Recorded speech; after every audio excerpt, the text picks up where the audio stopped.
Hey guys, sorry I was having Hey, technical difficulties, but it's all resolved now. How are you doing? okay. Hey, Who is the who is the waiting for AIM 500,006? I am not sure. Oh, that's probably you. Brian. He came up as Brian.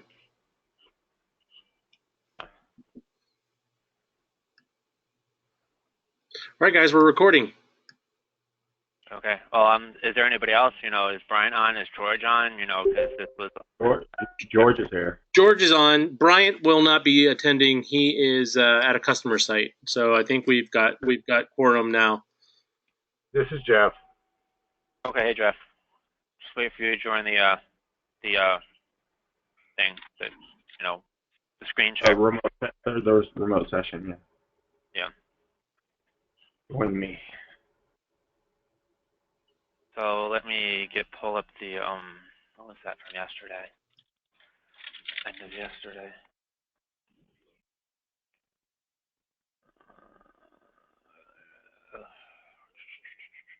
Failover tunnel is proof request for distinguisher and a pseudowire.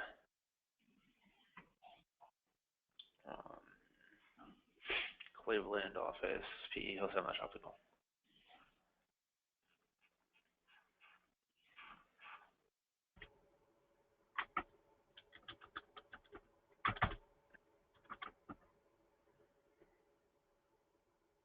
Hey Jeff, are you joining the go-to meeting? Yeah, I'm doing that right now. Stand by a minute. Okay, no problem.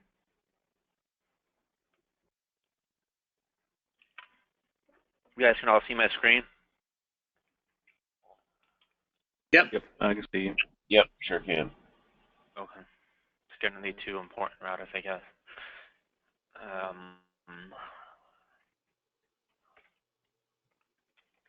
And there's Jeff. Okay. So let's start. So, the obvious purpose of this call is to go over Ethernet pseudowires. The basic understanding of an Ethernet pseudowire is really, all we're doing is we're acting as a long piece of Ethernet wire from end to end for the customer. It's as if, they're plugging into one router on one side and they're plugging into the carrier on the other side, and, like they can pass their own IP over. Everything else in the middle is ultimately transparent to the customer. We're basically transporting like a layer 1, layer 2 circuit over our IP MPLS backbone. Hey, Curtis, quickly, yeah. Is this similar to what we did at the Census Fargo via Chicago Burr 1? No, this is similar to the one we did for that Vizon circuit back to Philly that one time. Oh, yeah, okay. Gotcha. This is more along those lines. So okay. That's the premise of an Ethernet pseudowire. There's other applications on top of that, like you could do VPLS, or you could do like point to multi-point, that type of stuff. But, in our typical environment, we're just usually doing a point-to-point. That's what comes up, 99% of the time. And even still, Ethernet pseudowires, come up, maybe, I'd say maybe 10% of the time of installs. So they're far and few between. And I wish I said, stop doing that. Okay, there we go. So basically, let's look at an existing example before we go into the one that we have to do for this upcoming install. So if you look at, right now I'm in the Newark Burr router, and I guess I'll log into LaGuardia too to show you some examples. So all of our routers on our network do support, Ethernet pseudowires. The only router on the network that does not support any transport over MPLS, which is like if you're connecting Ethernet to serial, or say Ethernet to frame relay or anything like that, is the Smart Edge in Little Ferry. The last Smart Edge in Little Ferry only supports an Ethernet, is only Ethernet to Ethernet connection. So if we look here, we're in these routers here. So the basic pseudowire process that you're always going to want to look at and configure is called L2VPN. If you look at show run L2VPN, which is actually in the running config, it's all the way at the bottom, but you can look at that specific process. So if you look here, you'll see a bunch of cross-connect groups here. Okay, some have some labels, some have some IPv4 neighbors, some have interfaces and whatnot. But ultimately, this is what, this is your L2 VPN process is where you define all your pseudowire commands. So if we go through, say, let's look at a basic Ethernet to Ethernet one. So if you look at, say, you look at this one here, GTT Tradewinds Comcast, okay? This is, you have your cross-connect group. Then you have your point-to-point group. So your cross-connect group basically identifies is a naming convention for one customer. You don't need to create different cross-connect groups for, the same customer. So like GTT Wholesale, they're one customer. You would create one cross-connect group for them in the router, call that. The point-to-point is actually specific to the circuits that you're connecting. So you kind of want to make it descriptive. So here, point-to-point GTT Tradewinds Comcast. That identifies that basically, it's going to go from our GTT layer 2 hub to our Comcast hub. That's basically what that means. Same thing up here, so it's a light tower. Well, light tower in the name, that means that it must come back to some type of light tower hub. Where if you see LF-VON, that means it's terminating to somewhere in Little Ferry, and it's a VON circuit. You want to kind of make these point-to-point names, short, but, if someone looks at it, they can kind of get the idea that, oh, this is what this circuit must mean. So if you look at any one of these interfaces,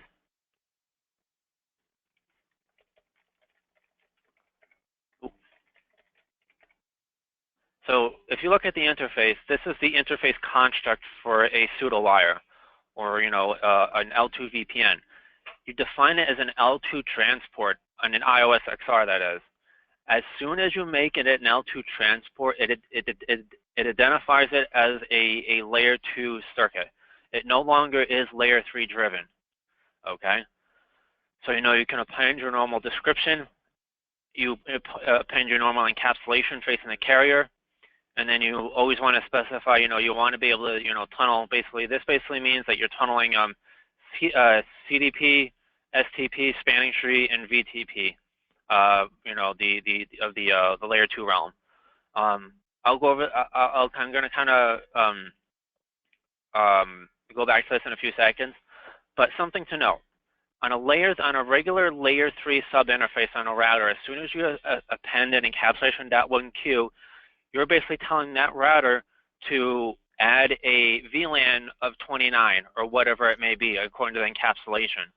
When you put an encapsulation.1q on a layer 2 interface, an L2 transport interface, that is no longer, L2 transport interface is no longer a layer 3 interface. So the router is actually not appending a VLAN at all. All that's doing is a classification mechanism from coming into inbound, ingress into the circuit. So this is basically. Hey, Curtis. Yeah. So if you encapsulate, this is Jeff, if you encapsulate that throughout, so that's similar to running a encapsulation from the router to an MPS to a floor switch out to a customer port on their switch. So it's basically displacing layer 3 for layer 2 as a tunnel per se to wherever you're going. Is that what you're saying? So you're going from layer 3 to layer 2 via an encapsulation, a .1q encapsulation, which becomes then layer 2 throughout, from point to point to point, all the way across. Kind of, but more so, put it this way. So so if you look at this base port, it has a description, so we know who the hub is. So showing gig 0104. Okay. This port is specific to our GTT NNI. These are designed for layer 2 mostly, but it could be layer 3. But this is our GTT layer 2 hub. So basically, this sub interface off of this base port, what this is doing is this sub interface is gonna classify any it's gonna look for any packets tagged with an encapsulation.1q of 29. It's not going to strip it off. It's just going to look for those packets with a VLAN of 29. Now, all the way along the line. No, just on this interface. Okay. No, right now we're just going port by port. So right now, that's why I'm kind of segmenting this out. If we want like the whole span at once, it would just confuse you guys too much. So just we're concerned with this one port right now. So if I took off this L2 transport interface and just made it a regular layer 3, this sub-interface would terminate the VLAN 29 and would strip it off. And when it goes out of the interface, you know, it would append 29. But in this case, since it's an L2 transport, it's just looking for 29. If you stripped off the encapsulation .1Q, you know, it wouldn't look for anything. Right. So that's something to know, and when it's in an L2 transport interface fashion, that the encapsulation .1Q does not terminate the actual VLAN. It just looks for the VLAN. It's a classification mechanism. Does everyone understand that? Yes. Yes. I just want to make sure everyone's clear on that, because there's very distinct ways an L2 transport interface, a layer 2 interface functions than a regular layer 3 sub-interface. So I guess I can go back over this since we're here. So on an iOS XR, or say on a regular 7600 router with what's called a service instance, you know, where it's basically the same thing as doing L2 transport. Rewrite ingress tag translate 121.1Q302 symmetric. Now that's a mouthful. Now what is that doing? So basically what that's doing is basically on ingress into the interface. So when, you know, GTT sends us a packet and it has a VLAN of 29, what it's going to do is, as it's coming into the interface, it's going to rewrite that tag, that VLAN 29. And what it's going to do is it's going to translate it from 29 to 302. Okay, and it's going to be symmetric. So whatever we do on egress, the reverse happens on, you know, what happens on ingress, the reverse happens on egress. So if we're translating 29 to 302, you know, coming in, you know, when it comes across back across the pseudowire, it's going to go from 302 to 29. That's basically what that operation means. You always do symmetric, always, always, always. So basically what happens here is when this comes in and it sees a packet with a VLAN of 29 from GTT, it's going to basically translate that 29 to 302, and then it's going to send it across the, you know, the MPLS network with a VLAN of 302. Now that's where, under the L2 VPN process, this becomes important. So if we're looking at that same pseudowire, this one here, it's connecting it. This pseudowire is connecting it to this interface here.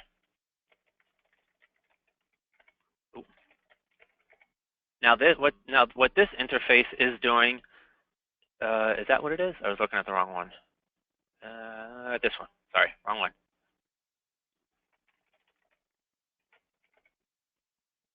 Okay, so this is the other half of the pseudowire, which happens to be on the same router. It's just on a Comcast hub.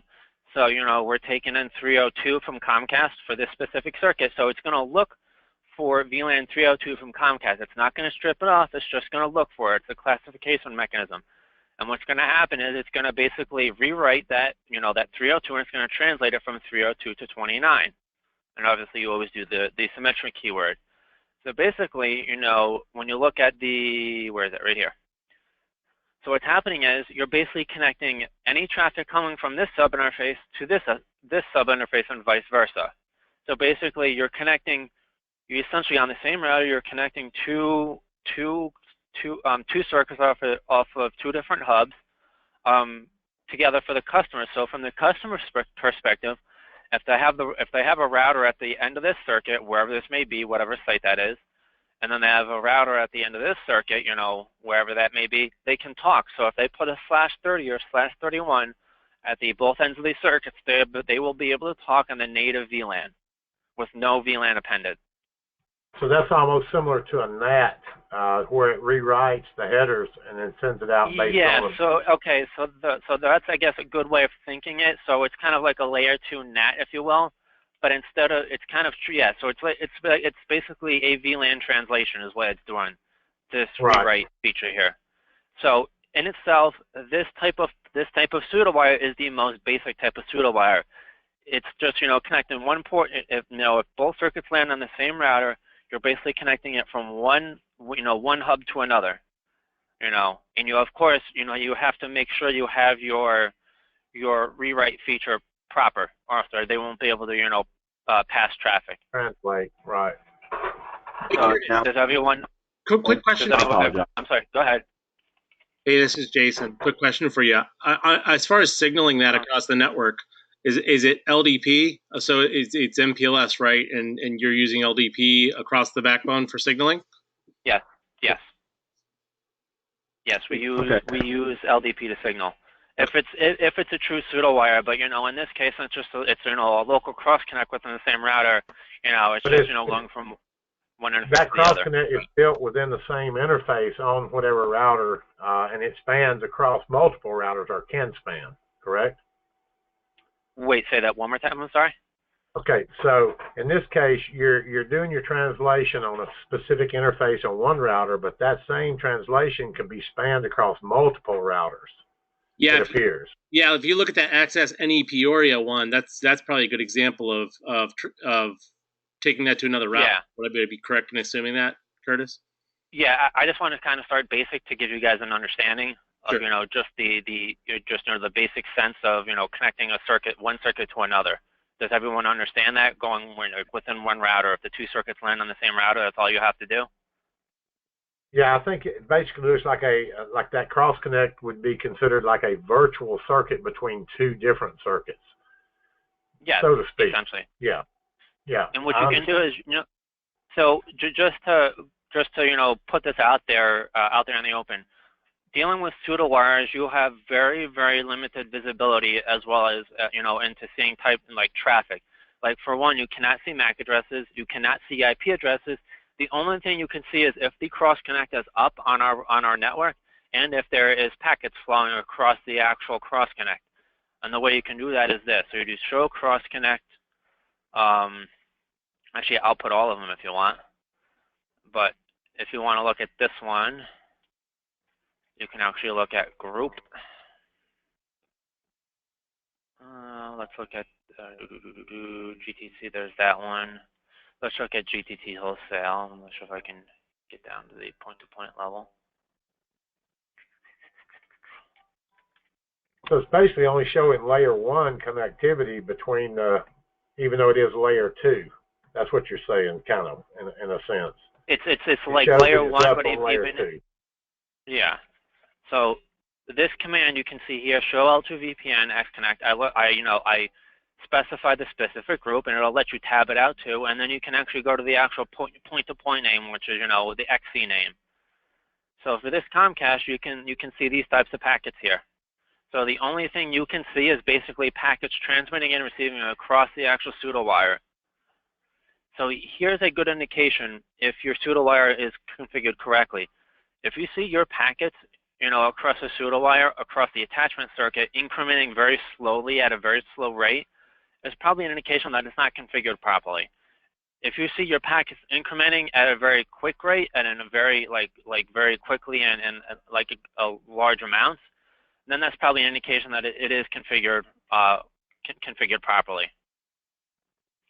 And another thing that I have sent before, good information. The MTU on both sub-interfaces have to be matching if it's Ethernet to Ethernet. If your MTU does not match, if you notice MTUs match here, if these MTUs were different, your attachment circuits would not come up.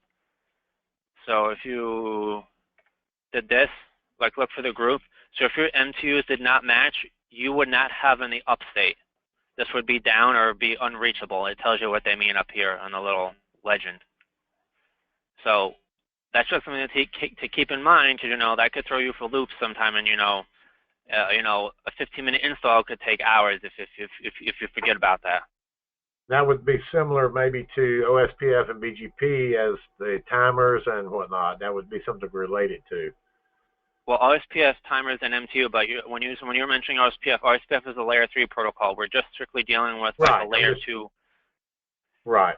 I'm just trying to visualize via layer 3 how this would work in layer 2, and what signs to look for, basically.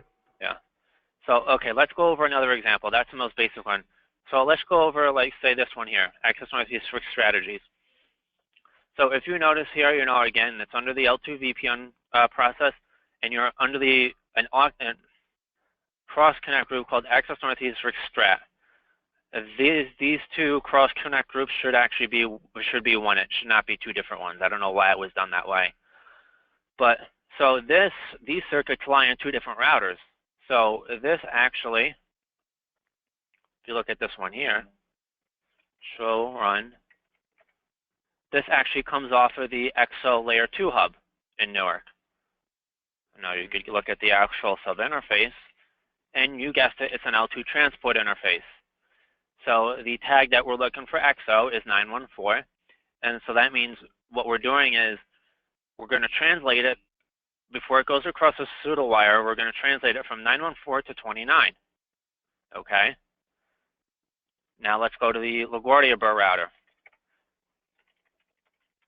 And the only reason why I know that, because I've been dealing with these a while, and I know Access Northeast Ethernet hub comes back to LaGuardia, so that's how I knew that. You can also tell if you look at the neighbor, you can look for where the neighbor, like you can show IP route on the neighbor IP, and you can trace it through the network also. So now if you look at the corresponding one here, so where are we? What's that one called? Access Northeast Strat. So that's not very descriptive. So another way you can define it is the actual pseudowire ID. This pseudowire ID has to match on both routers. So we're going to look for pseudowire ID 13. So what is 13? Somewhere here. Here it is. So this is a corresponding pseudowire that matches to the Newark Burr router. So now this comes off of, interface 0105. Show an in the gig. Show run. So this is the Access Northeast hub. And again, if you look at the actual sub interface, what you'll notice is, again, it's an L2 transport, and now you see we're expecting a VLAN tag of 29 from Access Northeast. And then we're going to translate it from 29 to 914. So when it goes to Newark, it can go out of this interface, and EXO can understand that tag. So you see how that VLAN translation works across routers? So basically, it can span multiple .1Q interfaces, whether it be, in this case, the last one there, I think was 914, from 29 to 914 on a different router.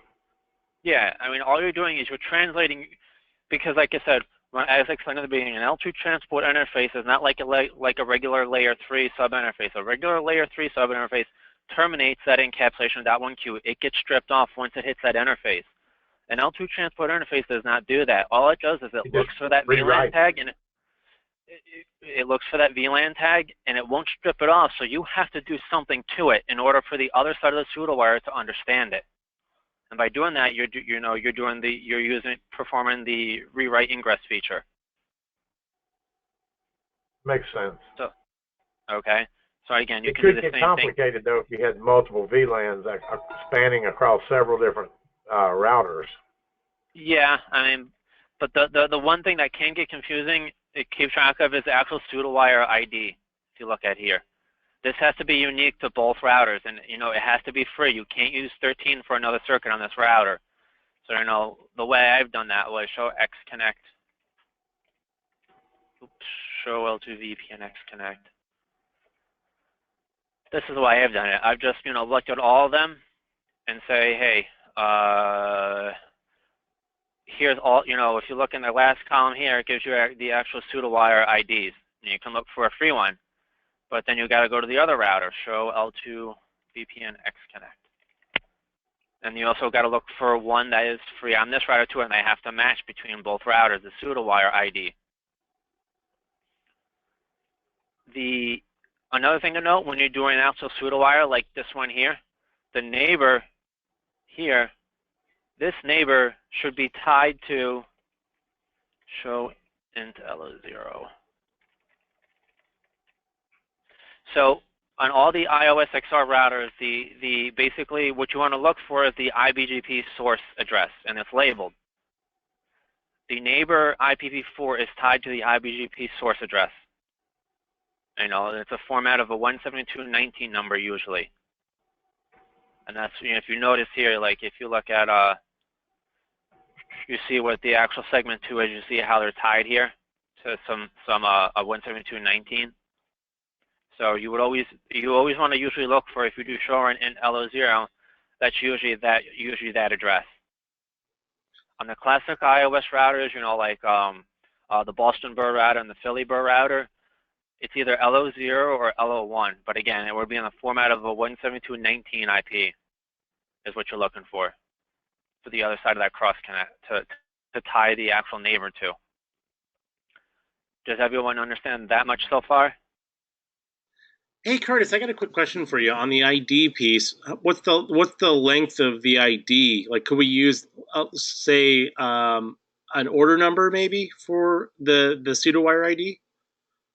Well, I guess you can. You know, the way I've done it was I just chose. You know, I just started from 1 and just counted up. Okay. You know, again, it has to, but, and you know, I don't know what the actual length of the pseudo. That's a good question. I don't know what the length of the pseudo ID that's supported. Regardless, so it has to be the same on both routers, correct? Yes, and it has to be a free one. You can't use 13 for 2 different cross connects on the same router. Yeah, so I was just, we don't do a lot of it, so I can see how, you know, looking at it would be fine. If we had a ton of them, you know, if there were thousands on them and you get for a free ID, it might be easier to just say use an order number. But in this case, I see what you're saying. I mean, if we just find the next available one on each router, that would work just fine. Yeah. Now, the Pseudowire ID only comes into play when you're going between 2 different routers. If you're connecting the two different ports on the same router, you do not need a Pseudowire ID. So that's, you know, that's basic Ethernet to Ethernet Pseudowire. So let me actually look at give me another L2 transport interface here. So let's just look at this one. I'm not going to commit anything, but so okay, a thing to note is if you create a regular layer 3 interface, like if you were to leave out the L2 transport keyword and then you want to try and put it going forward, you can't do that. You have to take out the interface and explicitly put it in as an L2 transport. You can't convert it down the road. So you have actually ingress, tag. So you have some 3 operations here that you can do as far as, you know, this translate. So, you know, translate, you know, that's, you know, pretty simple. You're going to go from 302 to 29. So when it goes across the pseudowire, it's going to appear as VLAN 29. So you have another operation called a push. So say, for instance, if this circuit was coming in untagged, okay, it had no tag on it, you can actually push a VLAN tag to it. So you could do push, you know, say .1Q, I don't know, 300 if you wanted. You could push, you know, a .1Q or 300. Or you could push like, you know, it's coming in with 302, you could push an additional VLAN tag. So it could be, you know, there could be 2 VLAN tags on it instead of 1. And then so that would, when it goes across the pseudowire to the other router or to the other circuit, it has that additional VLAN on it.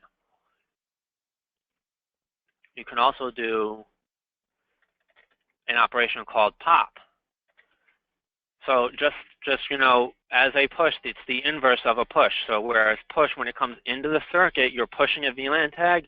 A pop is basically you're popping off the tag. So if you were to, you know, if you were to come in, you see VLAN 302 come in, but you don't want that going across the pseudowire, you can pop that tag if you want. So if we instead did a pop function here, what would happen is, when it goes across the pseudowire, it would have no VLAN tag at that point. Does anyone understand that, between a pop and a push? So basically pop strips the VLAN tagging off. Yes. And, you know, all these 3 functions here are all relative to coming into the interface from, you know, ingress into the interface. So, you know, you're taking a packet from a carrier and you're going to do a pop to the VLAN, you're going to push a VLAN, or you're going to translate one to the other. In a sense, a translate is both a pop and a push together. But that's basically, you know, it's all relative to traffic coming into the interface. That's the way you got to look at the operations. You know, as far as a pop, you can, you know, you can pop one tag, and if there's two tags coming in, you can pop two tags if you wanted to. It tells you right here what it's doing. Does everyone understand that so far? Yes. Okay, just want to make sure. As long as there's someone out there that can say yes or no, and just no dead silence. We're So let me go over, you know, Ethernet to serial pseudowires. For that, I have to go into the Atlanta bar router to get some examples. These come up from time to time. So the MPL, our IP MPLS backbone gives us flexibility of connecting like an Ethernet circuit to a T1 circuit in that fashion. So let's go to here. Again, we do this for a few access northeast circuits. So let's look at this one for, let's look at this one for Lawrenceville, okay? So Lawrenceville, you know, this is in LaGuardia bar router where their hub comes into. If you look at this interface here, this is, oh, I have to interface twice. Come on. Okay. So now, this is just an encapsulation .1Q224, you know, L2 transport, you know, looks pretty normal. So if you look over here on the other side, you notice the interface is a multi-link. Okay, so you know that's key. Multi-link means, well, there's T1s in this bundle, obviously, or it could be a single T1. It doesn't matter. So that's fine. Basically, what you have to do is to be able to connect these two circuits together, you have to specify what's known as a PW class, a pseudowire class, which is defined at the top here. The pseudowire class ultimately defines the control word which handles all that T1 signaling across the MPLS network, as well as the interworking IPv4. So this, my friends, is how you actually connect an Ethernet circuit to an HDLC circuit or PPP circuit, whatever it may be. So if you were to do show Xconnect, oops, show L2 VPN.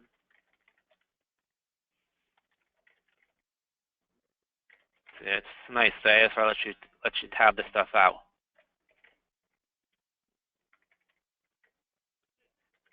It no longer terminates the Manhattan Smart Edge. It was a migration process, but see, it gives you the information here.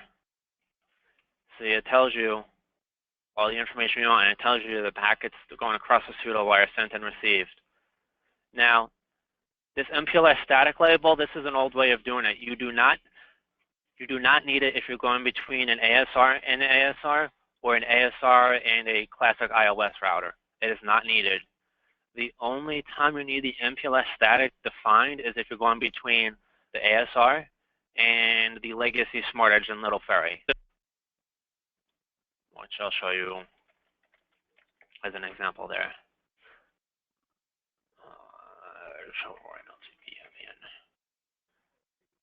See if I can pick, okay, so here we go. This one here. This one requires a static label, and the label has to be available on both routers. Let me go into Little Ferry.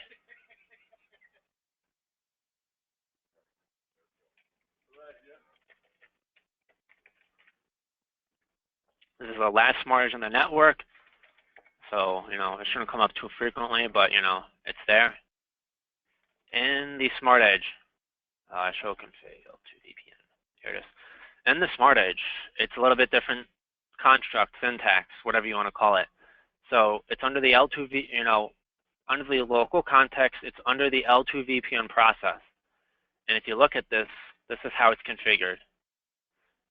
You know, it seems a little bit easier than doing an ASR, because all you're doing is basically it's saying cross connect port 58 on VLAN 17, VPN label 5019 to peer 172.19.1.227, which is the LaGuardia Burr router.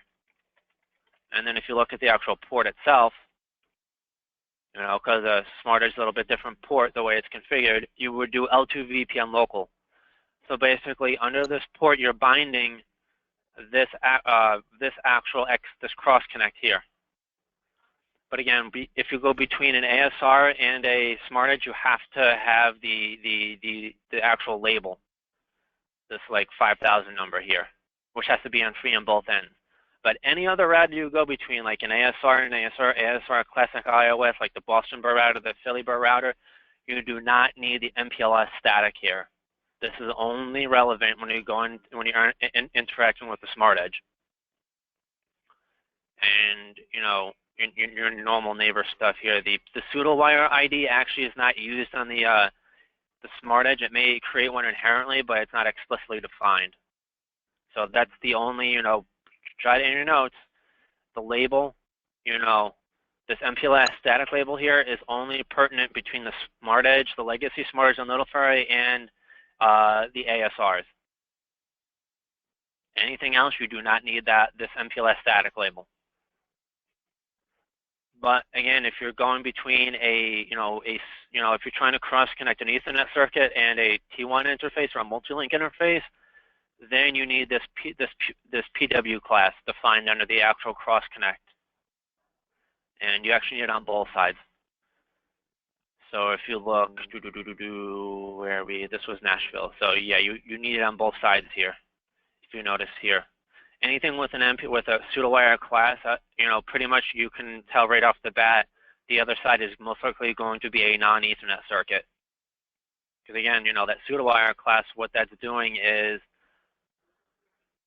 that is ultimately the control word is defined that controls all that T1 signaling across the Pseudowire. If you need to interact with a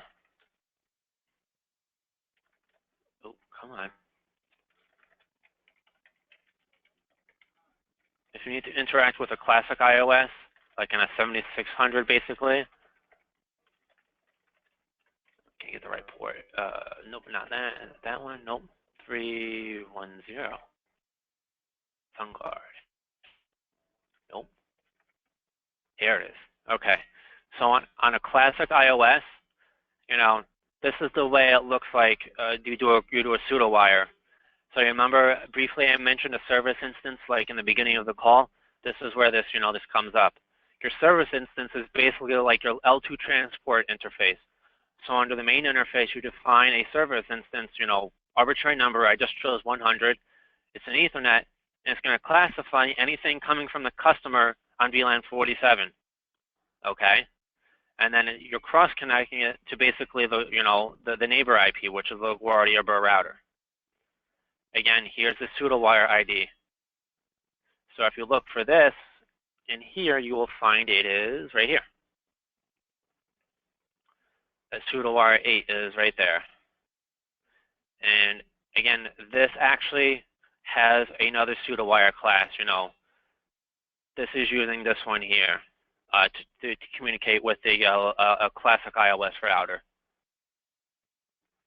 But, it's kind of the same concept, instead of, using the control word, you're just using transport mode Ethernet. So this, if you look here, let's look at this interface because this is actually doing something interesting from what I remember. So if you look at this here, this is what's happening here. So this base interface actually comes back to, one of the Von hubs out of Little Ferry. It just uplinks off of the ag switch, across the dark fiber. So basically, this is doing double tagging. So coming in from that, the outer tag is 2000 and the inner tag of 47. 2000 is the tag between the, in Little Ferry between the ADTRAN, that Ethernet port on the ADTRAN, and the actual switch. That's just to signifies what what port it connects to down. The inner tag of 47 is what we're actually transmitting to the customer, through the OPTI. So VLAN 47 is actually what's defined in the OPTI. So basically, what this is doing is basically rewrite ingress tag POP1. What's happening with this is basically when this packet comes into this interface, it's coming in VLAN 2000 with a second .1Q of 47. It's double tagged. ultimately what we're doing is we're popping the 2000 off. You're popping the outermost tag. So when it goes across a pseudowire, it's left with what? 47. And then you come over to the other router, and hey, look at here, encapsulating that 1Q47. So when we transmit it to the customer, it's on VLAN 47. So that's because on the VON circuits we have to tag the circuits going out to the CPE. So that's how we're doing it, for this customer. And if I actually went here,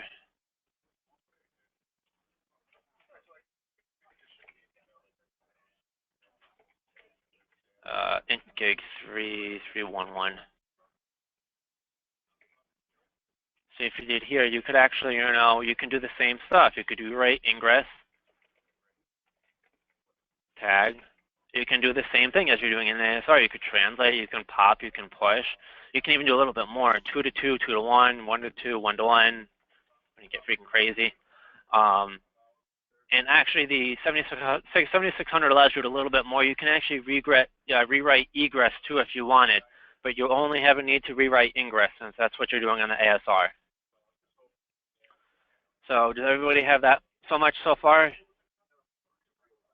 Well, it's starting for me. This is Jeff. It's starting to get a little fuzzy. Okay. Yeah, So, me too. Okay. So basically, with these rewrite commands, is basically you got to take into account the circuit that you're taking in. The circuit you're taking in, does it have a VLAN on it? If you have a VLAN on it, okay. Well, at the on the other router, what are you doing on the other router that you're terminating to? Do you want to send the circuit that you're terminating tag frame? Do you want to send it a different VLAN frame? Depends on what you want to do on both ends of the circuit. So you have to take a look at both circuits. Say, hey, I have one VLAN on this side. I have another VLAN on this side. They're different. So I basically want to translate one to the other. So that's where you would use the translate function. If say you're taking in 2 tags on one side, for some reason that hub is double tagged, then in the other circuit, a single tag, and say you want to translate, one to another, you can do that. You can translate from 1 to 2 or 2 to 1. You just have to, again, you have to look at both ends of the circuit. What VLAN am I taking in? And what do I need to do to make this work? That's basically what you got to sit down and look at. And guys, are you familiar with the concept of Q and Q, where you have an 802.1Q tag inside of another? Yeah, that's what I was just about to bring up. Yeah, the Q and Q. Yep. So a VLAN within a VLAN. Yeah, correct. So that's an important concept to consider on that particular case, where you've got, it's got an inner tag that's one ID and an outer tag that's another. So to Curtis's point, when you have something like that, you may have different treatment options that you have to consider. So you may not need that outer tag anymore as it's coming into the circuit, and that's when you'd want to do a pop. So that's on this example, you're popping that outer tag off it, and then you're just going to get the inner tag. So in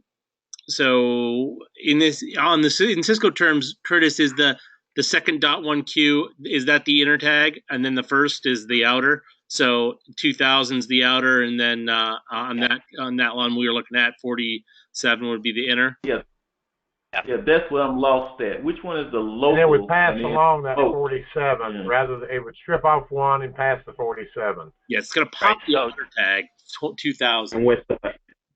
And with the pop one, it tells it to strip off the 2000, right, Curtis? Yes. Right. Curtis and I worked on one of those here a little while back. I don't know, back in the fall. And that brought back that to mind, where we popped one tag off and left, the other tag on to pass along. It's just knowing when to do that. That's the thing. Yeah. Knowing when to do it. So, actually the example that we have to do for, this upcoming installation actually has to deal with 2 tags. So, we'll get some experience with that. So, but in basic, what Jason was saying is Q and Q is basically you're stacking VLAN tags. So the notion of instead of having one VLAN tag, you have 2 VLAN tags. In Cisco terminology, Cisco construct, this first VLAN tag is the outer tag. The second VLAN tag is the inner tag. So, usually what it comes down to is usually the inner tag is, what's going to classify the customer as classifying customers' individual traffic at a customer site. An outer tag is more of like on a core level, classifying like a larger circuit from others. Yeah. So, okay. Now I get it. Okay. Yeah. Yeah, So, and it's another the way. instance where it's really useful is if you've got a location that you need to bring multiple VLANs back from. So, you can, from that location, everything can be tagged across the backbone as 2000, but then you could have, 47, 48, 49, and 50. Those four, and it can all be on that same NNI. And then you can have another location, say it's VLAN 2001, and you can have 4 VLANs from that location that come back. It's a nice way to aggregate connections and gives you more VLAN, more 802.1q possibilities than just. So you're running the same circuit, or so to speak, circuit, but you're tagging differently. Is basically what you're saying. You're running off the main circuit and tagging and breaking off into segments others. You're encapsulating, so to speak. Yeah, you're encapsulating the, your own VLAN tag. So you may hear it called an S tag across the backbone, and then a C tag for, and they stand for, S tag. Think of it as service provider. C tag customer tag. A sub tag. I guess you can consider it like a sub tag, correct? Correct. You got it. Over a main tag. Let's put it that way. Correct. Yep. Okay. So Curtis, go ahead. Go ahead. Yeah. Now I was going to ask. So in this example, that VLAN 2000, that's going to be the NNI VLAN, and then the 47 was the customer to the customer premise. Yes. Correct. Okay. Perfect. Now I understand. So okay. All right. The way this is done, the 2000 is, so this router off of this port, connects to some 3750 switch in our little ferry colo over our dark fiber link.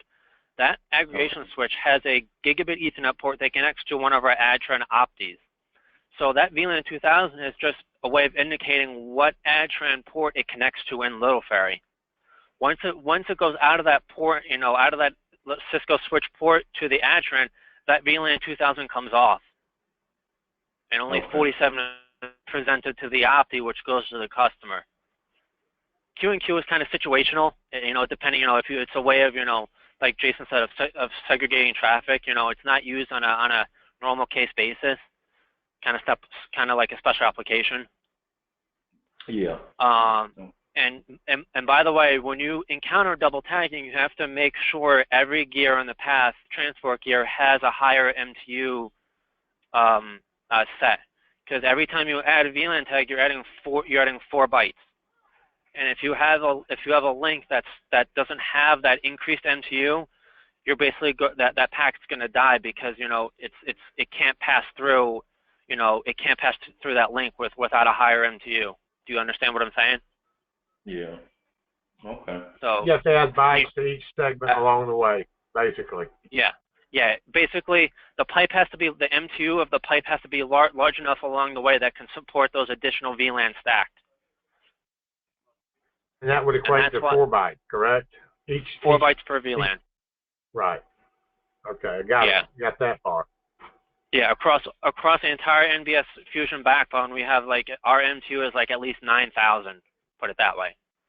So you're never going to have that problem across our backbone. The only time you may encounter it is a new carrier NNI that for some reason we don't know if they can pass Q&Q, or they can't support MTU of higher than 1,500 or 9,000 or a higher enough MTU to support Q&Q. But usually all of our current each step along the way, you would add 4 bytes to the MTU along from one point to the far end point. No, every time you add a VLAN tag, you add on 4 bytes to the total packet. Okay. Not the IP packet, the raw Ethernet packet. Okay. Does everyone understand that? Makes sense. Okay. So let's, about 4:30. So let's go over this example here that we have, this new connection here. So everyone can see the CFA information that I have here on my screen? Yes. Okay. So one end of the circuit is Metro Optical with NNI. Location is in New Jersey. This is actually resides in Newark. You can go to my hub sheet, but I, just from dealing with it a long time, I know it's in Newark. And then the other end of the circuit is off of a or one of our new Cox cable NNIs, which comes back to DC5. Actually comes back to the ping tone cage, which is, this is going to be a double tag scenario, which, is a good, kind of building blocks to understand. So let's go to the Newark Burr router first.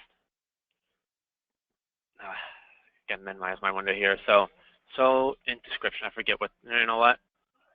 Because I don't remember exactly what port it is. I'm going to look on my Excel sheet. So many hubs these days. And when we didn't have so many hubs, I could remember what port it landed on. So we get Newark here. So we have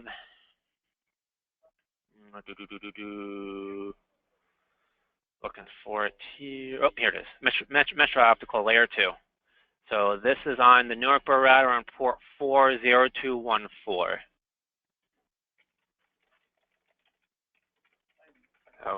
Show right in here.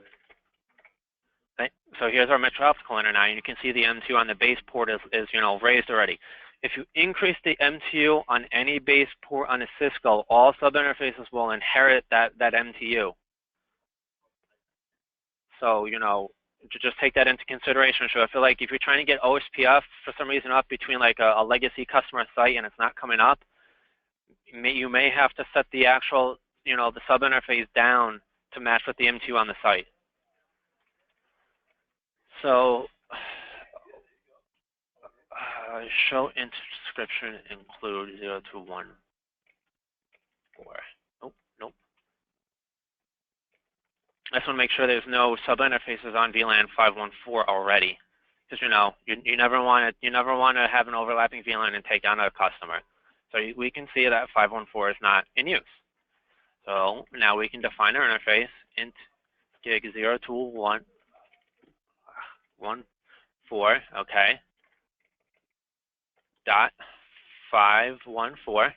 And remember, this is an L2 transport interface, okay? So now we're in sub-interface mode as a layer 2 interface. I'm going to label it.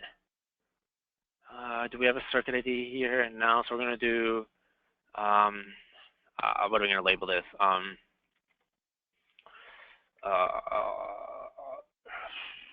5 meg to Cox cable 5 beer and ATL1 for now. Just label it something like that. Someone looks at a sub-interface, they have an idea of where where it kind of comes, the other end of the circuit is. So we're going to do encapsulation .1Q 514, and then we're going to do, of course, we need the L2 protocol, and it tells you what these mean. CDP, PVSTs, SCP, and VTP protocols to pass through. Tunnel. There we go. Always on a tunnel and ingress. Okay. Now this is the rewrite commands is where this comes into being interesting. For now, we can just commit that change. Okay. We'll come back to that. So before we do the L2 VPN, let's go to the other side.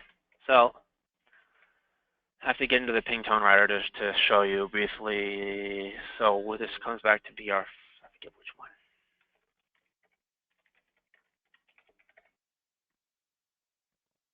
Oh, put my right password in. BR3, I think is a BR4. Nope, it's on BR4, not BR3.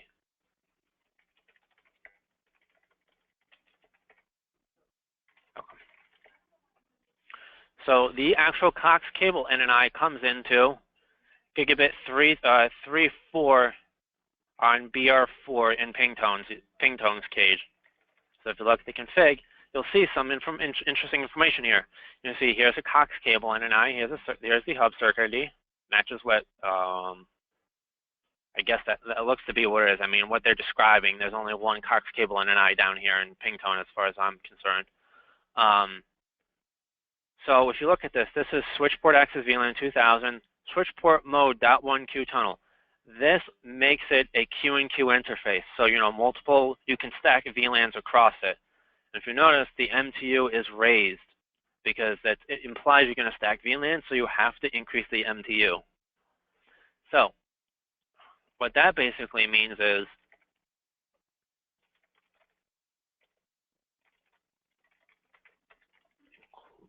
include 0 and 018. So 01018 is the base port that is the transport link via GTT down to DC5 from Atlanta. Okay. So if you look here, you know, I sent an email out some time ago. Any interface that you need to create for that Cox cable should have a 2000 in front of it. So if you look at that, if you look at any other normal layer 3 interface,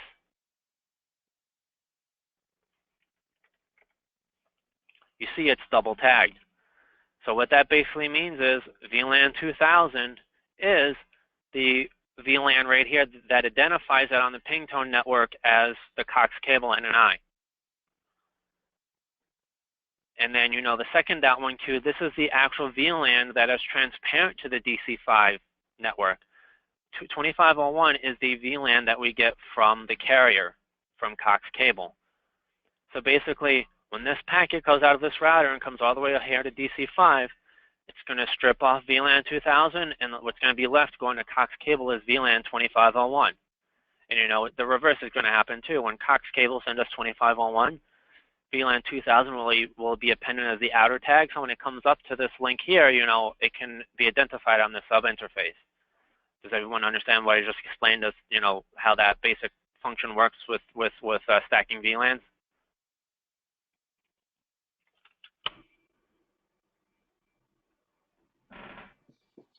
I get that.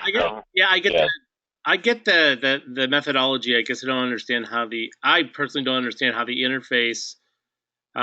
So from ping tone, so it goes back to Atlanta. You're backhauling all of that from Atlanta, and then you're terminating. I'm sorry, from DC, and then you're terminating in Atlanta. Is that how that works?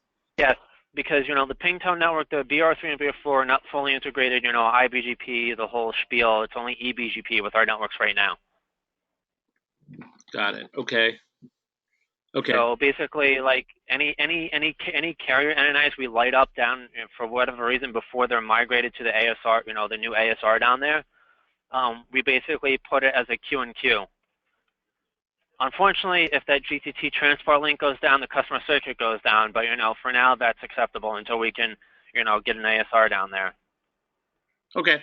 So basically the path of this circuit would look like, so you're doing a Q&Q, you're encapsulating this VLAN 2001. We're going to have to double that. Well, it's 2001 on the email for the AZ circuit. Oh, yeah, sorry. Okay. Okay, yeah. So that's 2000. So VLAN tag 2001 is going to come. It's going to come from Arizona, go to DC, get backhauled over the GTT circuit to Atlanta, then be transported back up to New York, and drop New Jersey. Sorry. Yeah, it's going to go from DC5 down to Atlanta, then back up to Newark. Okay. Just clear. I'm just making sure I understood. Yep. So let's define the interface 18. So, you know, 2000 is the outer tag that identifies the that identifies the Cox cable hub in DC5. And then we're going to use 2001, which is the inner tag. Right. And I did that wrong actually, because I configured it as it would be a layer 3 interface. That's the mistake I made. You want L2 transport. There we go. Now, same thing, so description. We're going to lay 5 meg from Arizona, from Cox cable. You know, we don't need to do Cox cable because I sent it in the email, so from Arizona. Guess we could do it anyways, Cox cable. Configuration.1Q, and then remember, we're going to do this. Now, this is going to be a double tag. Now, we're going to do the outer tag is 2000, and then we're going to do second.1Q, 2001. And we're going to, of course, do our normal L2 protocol, CPSV, tunnel. Okay? Now, we've defined our 2 sub-interfaces on both ends. Now, we need to define the actual cross connect. Let's define the L2 VPN parameters. So L2 VPN. So let's look, now this is where it becomes important to find a free Pseudowire IB between the two. And maybe, I don't know, I have to take a look and see what the Pseudowire character limit is, or I mean the number ID limit is, because right now I'm basically going to go between both routers, show X connect. So L2 VPN X connect.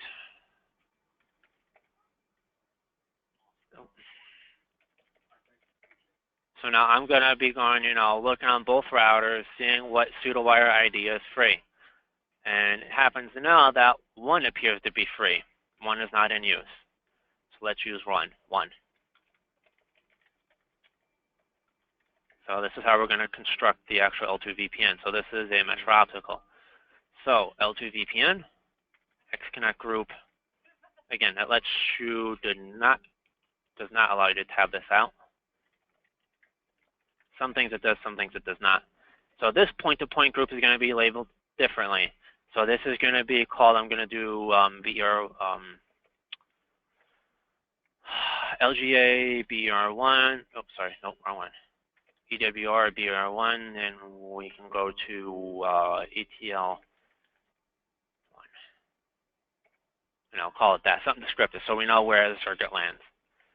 And we're going to put the interface. What was our interface that we had created? We had used this interface here. Interface that, and now we're going to do neighbor 172.19.2.226. I happen to know what the IP, the loopback IPs are offhand. But if you were to go to here, I would know show run in LO0. It's right there. I kind of designed and configured the network so I know what the IP is off the top of my head. One of the perks, but over time when you deal with it, you'll get to learn them. And one thing to note, I'd like to note real quick, Curtis, just so you guys know, anytime you're doing any sort of MPLS service like this, you'll find that there's a lot that's anchored to loopback addresses. So anytime you're doing any sort of transport like this, if you're terminating a tunnel of some sort, like a Pseudowire, you're going to find that you're almost always going to terminate to a loopback of some sort. And in this case, loopback 0 looks like in most routers where you're going to terminate these. So let's go to this side and do the same. Actually, that was my mistake. 1 is actually in use. I don't know how I didn't see that. 1 is not in use on here. Can you do a question mark on when we go to enter the ID in again? I'm just curious about length.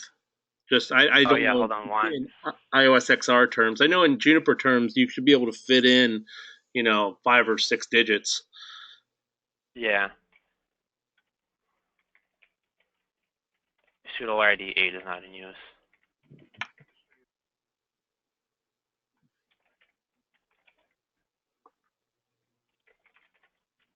Again, 1 cross-connect group per customer. You don't need multiple cross-connect groups for different customers.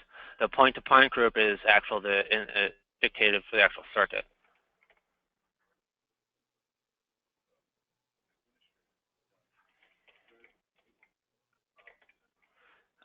It can support a whole bunch. Wow. So what do you think? I mean, moving forward, well, maybe we can talk about that offline, but it might be a good idea to put the order number or something.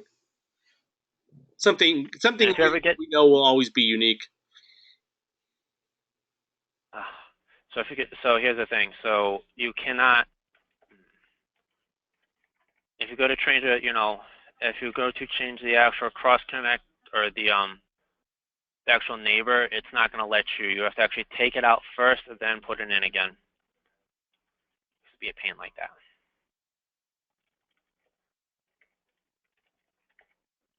There we go. So we do this here. L2 VPN. I don't think do show run L2 VPN. I don't think there is one here or not.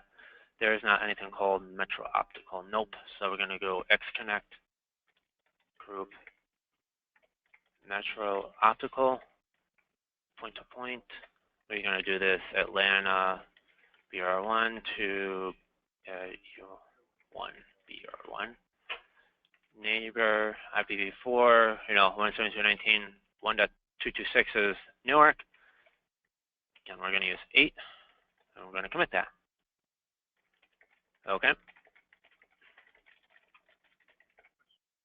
So, okay, so now if you look at our configuration here, we have, here is Metro Optical.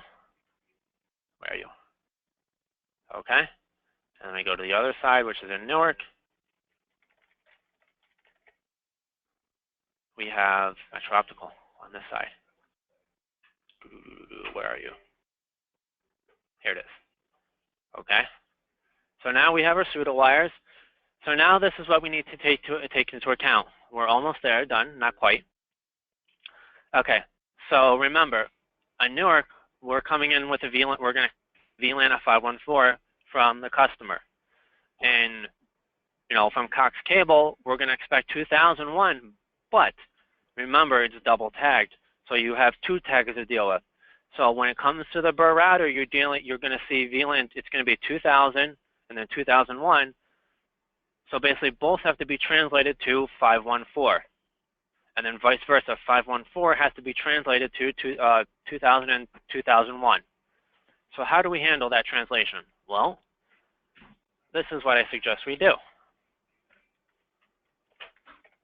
This is what I mean when you actually create the L2 transport and figure out, understand, you see what VLANs you're dealing with, how many VLANs you got to figure out, what kind of rewrite function you're going to do based on what you're expecting on both ends of the circuit.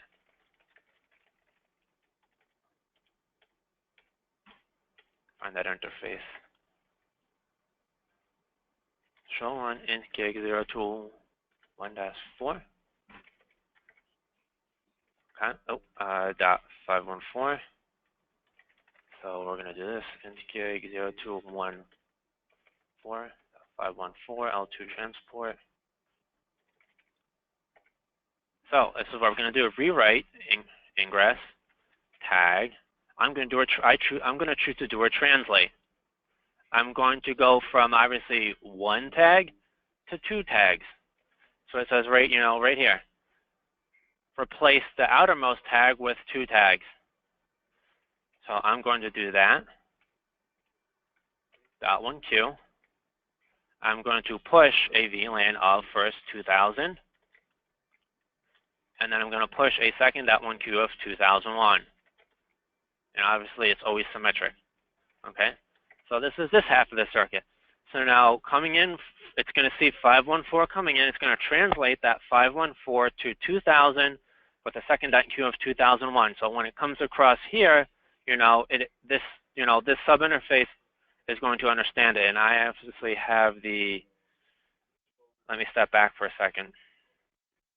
I forgot to find the interface. That was my fault.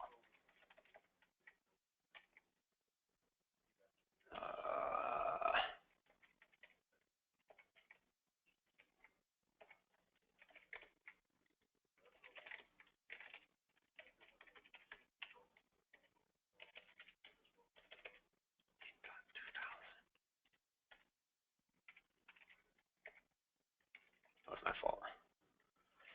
I forgot to find the interface under the cross connect. That's what the other thing you have to do.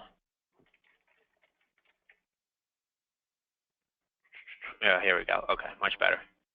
Because you have to tell it under the actual pseudo-wire process what interface to take the traffic in on. Same thing here.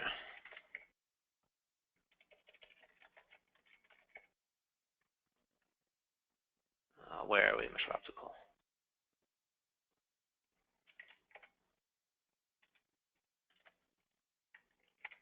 It won't let you tab this part out, unfortunately. Oh, I actually put that one in there. The one in, what do you call it?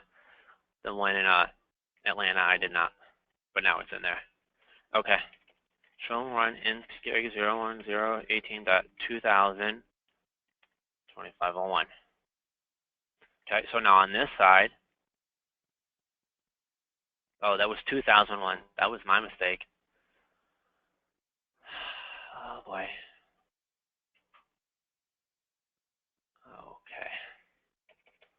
Don't worry, I didn't take down the customer because their interface is not an L2 transport interface, so it's physically incapable of receiving, you know, being doing that function.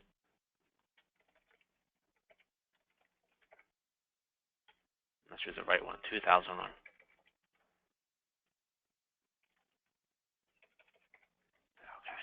much better.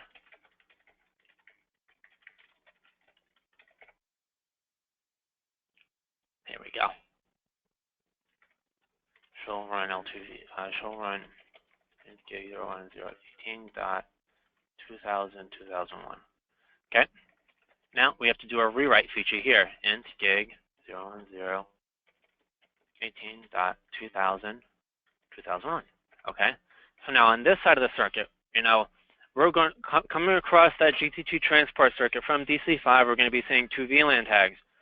We're going to be seeing an outer tag of 2000 because that identifies, you know, that Cox cable hub in DC5, and then we're going to be seeing the inner tag, which is what Cox cable is going to be sending us. We need to translate that to 514, which is in Newark. We write ingress tag translate. We're going to go, because it's two tags, we have to translate 2 to 1 this time. 2 to 1, dot 1Q. We want to go to 514. Symmetric. Okay. And that completes our rewrite function. So from here, I'm going from both of these tags that I'm going to be coming over the NNI to one tag at Newark. The opposite direction, I'm going to be going from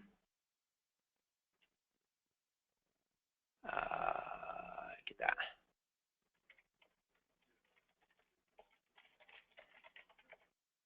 On this side, I'm going to be coming in, you know, expecting a VLAN of 514, but because I need to translate the two tags going to Atlanta, you know, it's 1 to 2. Does everyone understand how I came up with that logic? Yes. Yeah, my thing was just, I understand that concept, but my thing was how you identifying the topology. I guess that's what had me at a loss earlier. So you was getting 2,000. That's from the NNI, from the provider. So 2,000 is the out. Yeah. So as I, you know, in DC5, if you look at this interface, this is the actual Cox cable NNI that we plug into them, and you know, in Ashburn. This is because you know, our networks are not fully married yet. I am basically, this NNI is an outer tag of 2,000. So anything coming across that transport circuit down to Atlanta with a VLAN outer tag of 2,000 is signified from the Cox cable hub.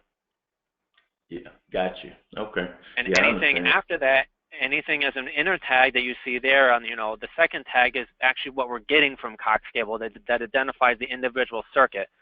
2,000 just identifies the Cox cable as a whole on our network. It's just a special circumstance because the two networks aren't fully interconnected yet. Understood. Okay. So now we're actually almost done. So now we do show XConnect,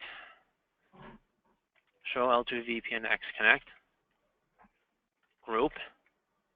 You're going to go to Metro Optical, you know, can tab this out, XC name. So let's look at this. Well, it's up and it's, you see segment 1, which is the near side is up, but segment 2 is down. But you know, it seems to be provisioned properly. You know, we can, the networks can ping back and forth between the two loopbacks. So we have, you know, we have connectivity there. Do the same thing this side.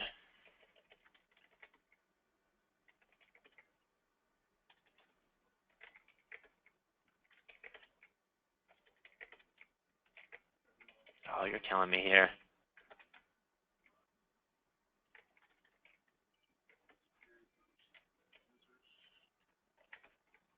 Oh, show L2VPN XConnect is looking for a group. Metro Optical, XC name. So here, same thing. You know, the segment 2 is down. Well, how can that be? You know, we have communication between the two routers. Can anyone guess why segment 2 is down across the Pseudowire? You can check your MTU size. Exactly. There you go. So Show run int gig 0214. So the metric optical hub, MTU 9114, right? Yeah. 0214.514. If you look at the actual interface on your, so if you look at this here, oh, MTU 9118, you know, it's tagging again, it's adding another 4 bytes for the VLAN. Okay. Let's look at Atlanta. Show run int gig 010. MTU is 8992. It's a little bit different. There's a reason for this. But now if you look at 0118.2000, 2001, MTU is 8930. They're different. So what you have to do is here, you have to match to the lowest one, because you cannot raise, the sub-interface cannot be higher than the main interface. So basically what you're going to do is this. So on this side, where are you?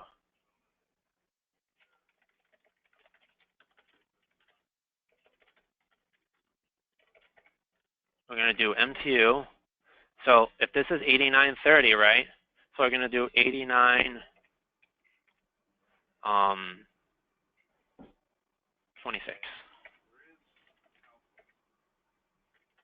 Now, if you look at the actual MTU,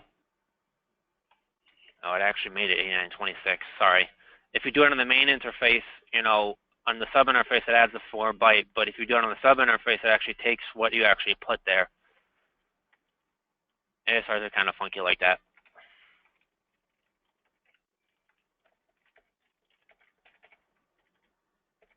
So now it's 8930. Look at this side. 8930. Now let's look at the actual cross connect. That's still down. It's still down. Why is it down? Oh boy.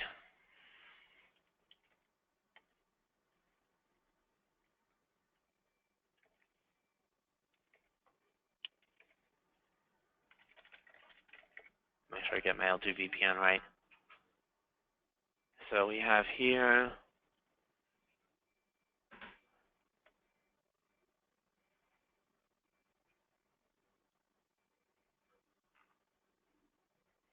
Where are we? My optical Pseudowire ID 0214 neighbor IP 19.2.226.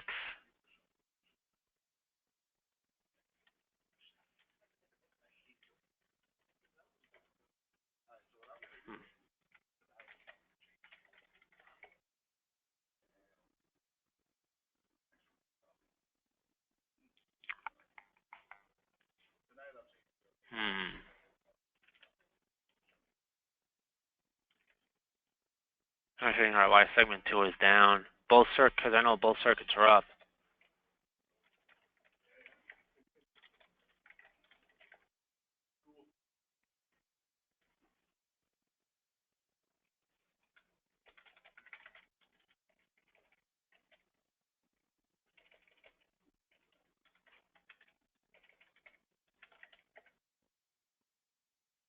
Probably missing something stupid here.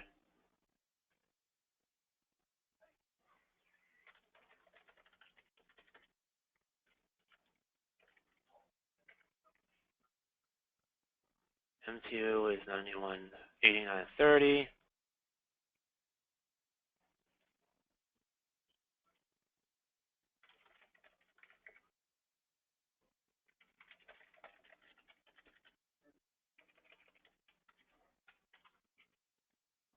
Zero ones are 2000.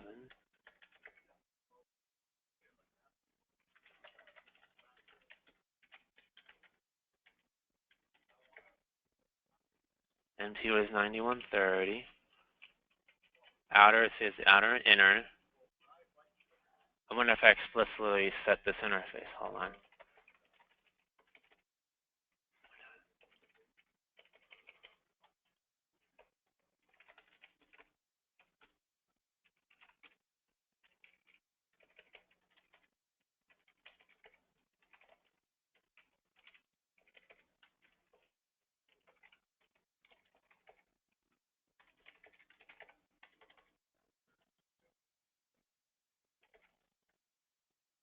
Oh, nope. Hold on. Nope, it's still down. Port set the M2, there's something else wrong why the Pseudowire won't come up. 172.19.1.226. Huh.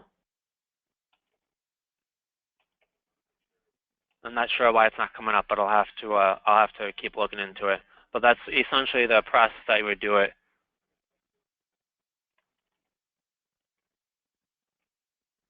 Still down. Do you have other circuits running between those two routers? Yeah, I have a I think I've got, what do I have? Do I have anything down there? Let's take a look. And you don't have to do a static label or PW class for that one? No. So the other ones you do have static labels for them, but... No.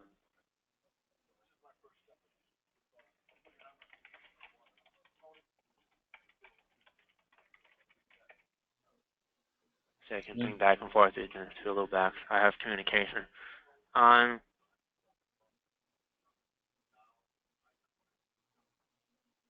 There's something else wrong, and I'll keep looking into it, and I'll let you guys know. But that's ultimately the process.